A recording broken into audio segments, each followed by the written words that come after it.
रामराम मंडळी, आजच्या मिनी ब्लॉगमध्ये तुमचं स्वागत आहे. चला मग सुरू करूया. सुरुवातच अशी झालेली ना, काय सांगू तुम्हाला. ही मम्माने मला चाय बनवायला सांगितलेलं आणि मला काय बोलली, तू खाली येऊन उभी राहा, मी 2 मिनटात येते. मी 15 मिनटं झाले वरतीच उभी आहे. मला माहिती आहे माझी मम्मा आहे, 2 मिनटात तर येणार नाही. आता ही चुकी जर मी केली असते ना, तांडव काय डायरेक्ट कानाखाली वाजवली असती माझ्या. आणि आत्ता बघा जस्ट आली आणि कॉल करून काय बोलते, मी कधीची आली आहे. बाप रे बाप, माको कोई कुछ नहीं बोल सकता. त्यानंतर मी शॉपवरती आली आणि शॉपवरून मला डायरेक्ट बोलले की जा कॉलेजला. मला आज ॲडमिशन घ्यायची होती कॉलेजला. सर्वात पहिल्या मॅडमांना घ्यायला गेलेली. कॅमेरा बघितला ना, बघा मॅडमांची शायनिंग कशी बाहेर निघते. आता माझी मैत्रीण तशी आहे तर मी पण तशीच असणार ना. मला पण कॅमेरा बघितलं की लगेच शायनिंग बाहेर निघते. गाडी या मॅडमच चालवणार होत्या, मी नाही आज. बस हम लोग को स्कूटी आते तो हम लोग कितना उड़ते हैं. अगर समझो हम लोग को एरोप्लेन आएगा तो हम लोग कितना उड़ेंगे.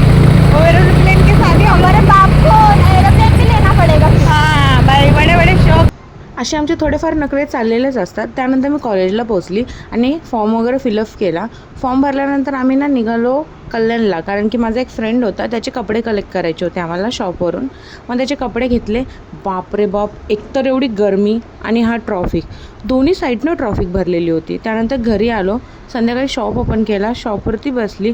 त्यानंतर थोड्या वेळानंतर आम्ही ना मॅडमांना सोडायला गेलेलो. मॅडमांना रोज सोडायला जायला लागतं. तुम्हाला माझे मिनी ब्लॉग कसे वाटतात नक्की सांगा. उद्या आपण